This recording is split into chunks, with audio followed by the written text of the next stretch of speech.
நீ பயப்படாத, நீ விசுவாசம் உள்ளவளாயிரு, நீ விசுவாசம் உள்ளவனாயிரு.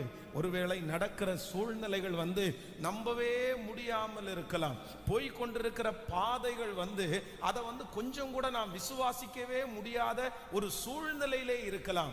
ஆனால் உங்களையும் என்னையும் பார்த்து கர்த்தர் வாக்கு கொடுக்கிறாரு, நீ பயப்படாத, நீ விசுவாசம் உள்ளவனாயிரு, விசுவாசம் உள்ளவளாயிரு.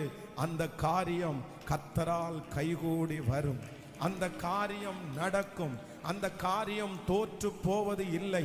அந்த வியாதி சுகமாகும், அந்த பிரச்சனையிலிருந்து ஒரு விடுதலையை கர்த்தர் தருவார். எந்த காரியத்திற்காக கலக்கத்தோடு யவீருவை போல் இருக்கிறீர்களோ, கர்த்தர் வாக்கு கொடுக்கிறார். அந்த காரியத்திலே கர்த்தர் வாக்கு கொடுக்கிறார், நீ விசுவாசமாய் மட்டும் இரு, நீ விசுவாசமாய் மட்டும் இரு.